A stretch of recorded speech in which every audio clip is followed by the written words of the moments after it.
लीजिए सुनिए जयशंकर प्रसाद की लिखी कहानी चंदा। वाचन समीर गोस्वामी का है। चैत्र कृष्णाष्टमी का चंद्रमा अपना उज्ज्वल प्रकाश चंद्र प्रभा के निर्मल जल पर डाल रहा है। गिरी श्रेणी के तरवर अपने रंग को छोड़कर धवलित हो रहे हैं। कल नादनी समीर के संग धीरे धीरे बह रही है। एक शिलातल पर बैठी हुई कोल कुमारी सुरीले स्वर से दर्द दिल काहि सुनाऊं प्यारे, दर्द दिल गा रही है। गीत अधूरा ही है कि अकस्मात एक कोल युवक धीर पद संचालन करता हुआ उस रमणी के सम्मुख आकर खड़ा हो गया। उसे देखते ही रमणी की हृदय तंत्री बज उठी। रमणी बाह्य स्वर भूलकर आंतरिक स्वर से सुमधुर संगीत गाने लगी और उठकर खड़ी हो गई। प्रणय के वेग को सहन न करके वर्षा वारी पूरिता स्रोत सुनी के समान कोल कुमार के कंध कूल से रमणी ने आलिंगन किया। दोनों उसी शिला पर बैठ गए और निर्मेष सजल नेत्रों से परस्पर अवलोकन करने लगे। युवती ने कहा, तुम कैसे आए? युवक, जैसे तुमने बुलाया। युवती हंसकर, हमने तुम्हें कब बुलाया और क्यों बुलाया? युवक, गाकर बुलाया और दर्द सुनाने के लिए। युवती दीर्घ निश्वास लेकर, कैसे क्या करूं? पिता ने तो उसी से विवाह करना निश्चय किया है। युवक उत्तेजना से खड़ा होकर, तो जो कहो मैं करने के लिए प्रस्तुत हूं। युवती चंद्रप्रभा की ओर दिखाकर, बस यही शरण है। युवक, तो हमारे लिए कौन दूसरा स्थान है? युवती, मैं तो प्रस्तुत हूं। युवक, हम तुम्हारे पहले। युवती ने कहा, तो चलो। युवक ने मेघ गर्जन स्वर से कहा, चलो। दोनों हाथ में हाथ मिलाकर पहाड़ी से उतरने लगे। दोनों उतरकर चंद्रप्रभा के तट पर आए और एक शिला पर खड़े हो गए। तब युवती ने कहा, अब विदा। युवक ने कहा, किससे?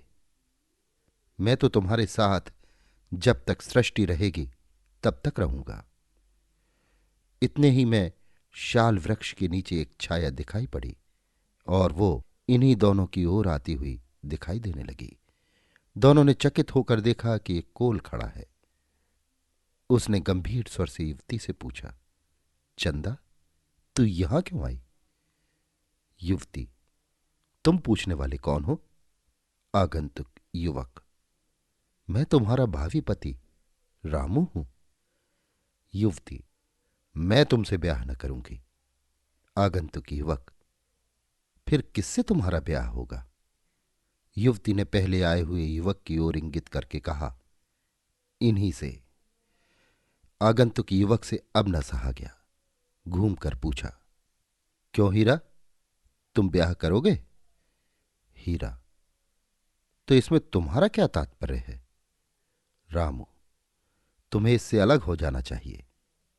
हीरा, क्यों, तुम कौन होते हो? रामू, हमारा इससे संबंध पक्का हो चुका है। हीरा, पर जिससे संबंध होने वाला है वो सहमत ना हो तब? रामू, क्यों चंदा, क्या कहती हो? चंदा, मैं तुमसे ब्याह न करूंगी। रामू, तो हीरा से भी तुम ब्याह नहीं कर सकती। चंदा, क्यों? रामू, हीरा से। अब हमारा तुम्हारा फैसला हो जाना चाहिए, क्योंकि एक म्यान में दो तलवारें नहीं रह सकती। इतना कहकर हीरा के ऊपर झपटकर उसने अचानक छुरे का वार किया। हीरा यद्यपि सचेत हो रहा था, पर उसको संभलने में विलंब हुआ। इससे घाव लग गया और वो वक्ष थाम कर बैठ गया। इतने में चंदा जोर से क्रंदन कर उठी, साथ ही एक वृद्ध भील आता हुआ दिखाई पड़ा। युवती मुंह ढांपकर रो रही है और युवक रक्ताक्त छुरा लिए घृणा की दृष्टि से खड़े हुए हीरा की ओर देख रहा है। विमल चंद्रिका में चित्र की तरह वे दिखाई दे रहे हैं। वृंदा को जब चंदा ने देखा तो और वेग से रोने लगी। उस दृश्य को देखते ही वृद्ध कोलपति सब बात समझ गया और रामू के समीप जाकर छुरा उसके हाथ से ले लिया और आज्ञा के स्वर में कहा, तुम दोनों हीरा को उठाकर नदी के समीप ले चलो। इतना कहकर वृद्ध उन सबों के साथ आकर नदी तट पर जल के समीप खड़ा हो गया। रामू और चंदा दोनों ने मिलकर उसके घाव को धोया और हीरा के मुंह पर छींटा दिया, जिससे उसकी मूर्छा दूर हुई। तब वृद्ध ने सब बातें हीरा से पूछी। पूछ लेने पर रामू से कहा, क्यों, ये सब ठीक है? रामू ने कहा, सब सत्य है। वृद्ध, तो तुम अब चंदा के योग्य नहीं हो और ये छुरा भी जिसे हमने तुम्हें दिया था तुम्हारे योग्य नहीं है। तुम शीघ्र ही हमारे जंगल से चले जाओ, नहीं तो तुम्हारा हाल महाराज से कह देंगे और उसका क्या परिणाम होगा सो तुम स्वयं समझ सकते हो। हीरा की ओर देखकर, बेटा, तुम्हारा घाव शीघ्र अच्छा हो जाएगा, घबराना नहीं, चंदा तुम्हारी ही होगी। ये सुनकर चंदा और हीरा का मुख प्रसन्नता से चमकने लगा, पर हीरा ने लेटे ही लेटे हाथ जोड़कर कहा, पिता, एक बात कहनी है, यदि आपकी आज्ञा हो। वृद्ध, हम समझ गए बेटा, रामू विश्वासघाती है। हीरा, नहीं पिता, अब वो ऐसा कार्य नहीं करेगा, आप क्षमा करेंगे, मैं ऐसी आशा करता हूं। वृद्ध, जैसी तुम्हारी इच्छा। कुछ दिन के बाद जब हीरा अच्छी प्रकार से आरोग्य हो गया तब उसका ब्याह चंदा से हो गया। रामू भी उस उत्सव में सम्मिलित हुआ, पर उसका बदन मलिन और चिंतापूर्ण था। वृद्ध कुछ ही काल में अपना पद हीरा को सौंप स्वर्ग में सिधारा। हीरा और चंदा सुख से विमल चांदनी में बैठकर पहाड़ी झरनों का कलनादमय आनंद संगीत सुनते थे।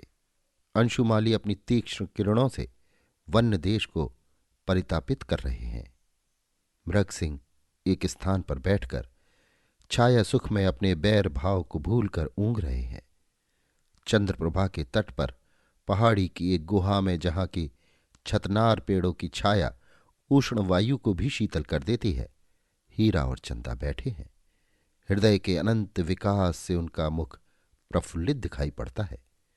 उन्हें वस्त्र के लिए वृक्षगण वत्कल देते हैं, भोजन के लिए प्याज, मेवा इत्यादि जंगली सुस्वादु फल, शीतल स्वच्छंद पवन, निवास के लिए गिरिगुहा, प्राकृतिक झरनों का शीतल जल उनके सब अभावों को दूर करता है और सबल तथा स्वच्छंद बनाने में ये सब सहायता देते हैं। उन्हें किसी की अपेक्षा नहीं पड़ती। अस्तु, उन्हीं सब सुखों से आनंदित व्यक्ति द्वय चंद्रप्रभा के जल का कलनाद सुनकर अपनी हृदय वीणा को बजाते हैं। चंदा, प्रिय, आज उदासीन क्यों हो? हीरा, नहीं तो मैं ये सोच रहा हूं कि इस वन में राजा आने वाले हैं। हम लोग यद्यपि अधीन नहीं हैं तो भी उन्हें शिकार खिलाया जाता है और इसमें हम लोगों की कुछ हानि भी नहीं है। उसके प्रतिकार में हम लोगों को कुछ मिलता है, पर आजकल इस वन में जानवर दिखाई नहीं पड़ते। इसलिए सोचता हूं कि कोई शेर या छोटा चीता भी मिल जाता तो कार्य हो जाता। चंदा, खोज किया था? हीरा, हां, आदमी तो गया है। इतने में एक कोल दौड़ता हुआ आया और कहा, राजा आ गए हैं और तहखाने में बैठे हैं। एक तेंदुआ भी दिखाई दिया है। हीरा का मुख प्रसन्नता से चमकने लगा और वो अपना कुल्हाड़ा संभाल कर उस आगंतुक के साथ वहां पहुंचा जहां शिकार का आयोजन हो चुका था। राजा साहब झंझरी में बंदूक की नाल रखे हुए ताक रहे हैं। एक ओर से बाजा बज उठा। एक चीता भागता हुआ सामने से निकला। राजा साहब ने उस पर वार किया। गोली लगी, पर चमड़े को छेदती हुई पार हो गई। इससे वो जानवर भागकर निकल गया। अब तो राजा साहब बहुत ही दुखित हुए। हीरा को बुलाकर कहा, क्यों जी, ये जानवर नहीं मिलेगा? उस वीर कोल ने कहा, क्यों नहीं? इतना कहकर वो उसी ओर चला। झाड़ी में जहां वो चीता घाव से व्याकुल बैठा था, वहां पहुंचकर उसने देखना आरंभ किया। क्रोध से भरा हुआ चीता उस कोल युवक को देखते ही झपटा। युवक असावधानी के कारण वार न कर सका, पर दोनों हाथों से उस भयानक जंतु की गर्दन को पकड़ लिया और उसने भी इसके कंधे पर अपने दोनों पंजों को जमा दिया। दोनों में बल प्रयोग होने लगा। थोड़ी देर में दोनों जमीन पर लेट गए। ये बात राजा साहब को विदित हुई। उन्होंने उसकी मदद के लिए कोलों को जाने की आज्ञा दी। रामू उस अवसर पर था। उसने सबसे पहले जाने के लिए पैर बढ़ाया और चला। वहां जब पहुंचा तो उस दृश्य को देखकर घबरा गया और हीरा से कहा, हाथ ढीला कर। जब ये छोड़ने लगे तब गोली मारूं, नहीं तो संभव है कि तुम ही को लग जाए। हीरा, नहीं, तुम गोली मारो। रामू, तुम छोड़ो तो मैं वार करूं। हीरा, नहीं, ये अच्छा नहीं होगा। रामू, तुम उसे छोड़ो, मैं अभी मारता हूं। हीरा, नहीं, तुम वार करो। रामू, वार करने से संभव है कि उछले और तुम्हारे हाथ छूट जाए तो तुमको ये तोड़ डालेगा। हीरा, नहीं, तुम मार लो, मेरा हाथ ढीला हुआ जाता है। रामू, तुम हठ करते हो, मानते नहीं। इतने में हीरा का हाथ कुछ बातचीत करते करते ढीला पड़ा। वो चीता उछलकर हीरा की कमर को पकड़कर तोड़ने लगा। रामू खड़ा होकर देख रहा है और पैशाचिक आकृति उस घृणित पशु के मुख पर लक्षित हो रही है और वो हंस रहा है। हीरा टूटी हुई सांस से कहने लगा, अब भी मार ले। रामू ने कहा, अब तू मर ले, तब वो भी मारा जाएगा। तूने हमारा हृदय निकाल लिया है, तूने हमारा घोर अपमान किया है, उसी का प्रतिफल है, इसे भोग। हीरा को चीता खाए डालता है, पर उसने कहा, नीच, तू जानता है कि चंदा अब तेरी होगी। कभी नहीं, तू नीच है, इस चीते से भी भयंकर जानवर है। रामू ने पैशाचिक हंसी हंसकर कहा, चंदा अब तेरी तो नहीं है, अब वो चाहे जिसकी हो। हीरा ने टूटी हुई आवाज से कहा, तुझे इस विश्वासघात का फल शीघ्र मिलेगा और चंदा फिर हमसे मिलेगी। चंदा प्यारी। इतना उसके मुख से निकला ही था कि चीते ने उसका सिर दांतों के तले दाब लिया। रामू देखकर पैशाचिक हंसी हंस रहा था। हीरा के समाप्त हो जाने पर रामू लौट आया और झूठी बातें बनाकर राजा से कहा कि उसको हमारे जाने के पहले ही चीता ने मार लिया। राजा बहुत दुखी हुए और जंगल की सरदारी रामू को मिली। बसंत की राह का चारों ओर अनूठा दृश्य दिखा रही है।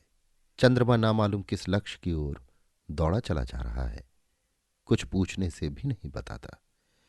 कुटच की कली का परिमल लिए पवन भी न मालूम कहाँ दौड़ रहा है, उसका भी कुछ समझ नहीं पड़ता। उसी तरह चंद्रप्रभा के तीर पर बैठी हुई कोल कुमारी का कोमल कंठ स्वर भी किस धुन में है नहीं ज्ञात होता। अकस्मात गोली की आवाज ने उसे चौंका दिया। गाने के समय जो उसका मुख उद्वेग और करुणा से पूर्ण दिखाई पड़ता था, वो घृणा और क्रोध से रंजित हो गया और वो उठकर पुच्छ मर्दिता सिंघनी के समान तनकर खड़ी हो गई और धीरे से कहा, यही समय है। ज्ञात होता है राजा इस समय शिकार खेलने पुनः आ गए हैं। बस वो अपने वस्त्र को ठीक करके कोल बालक बन गई और कमर में से एक चमचमाता हुआ छुरा निकालकर चूमा। वो चांदनी में चमकने लगा। फिर वो कहने लगी, यद्यपि तुमने हीरा का रक्तपात कर लिया है, लेकिन पिता ने रामू से तुम्हें ले लिया है। अब तुम हमारे हाथ में हो, तुम्हें आज रामू का भी खून पीना होगा। इतना कहकर वो गोली के शब्द की ओर लक्ष्य करके चली। देखा कि तहखाने में राजा साहब बैठे हैं। शेर को गोली लग चुकी है और वो भाग गया है, उसका पता नहीं लग रहा है।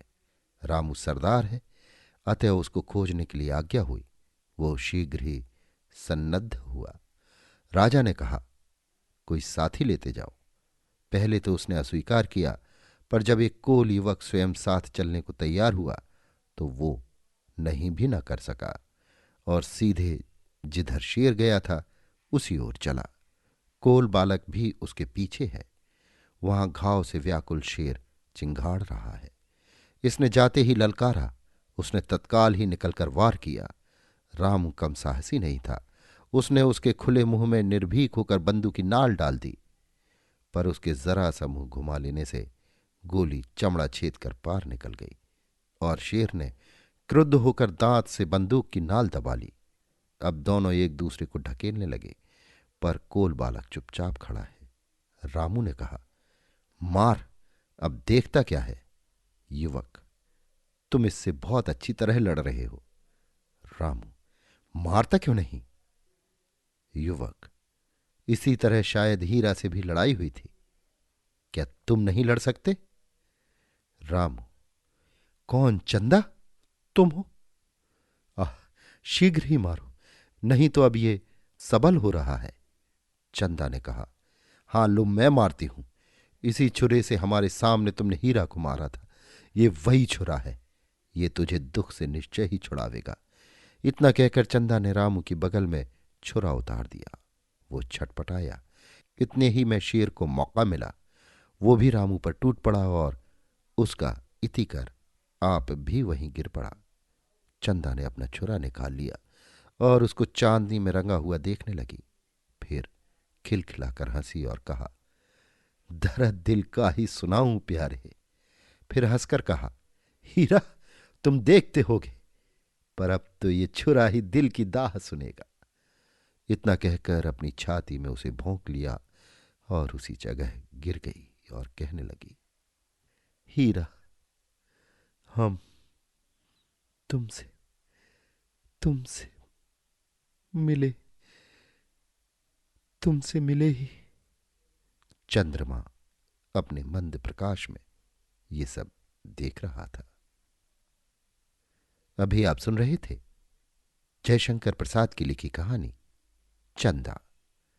वाचन समीर गोस्वामी का था।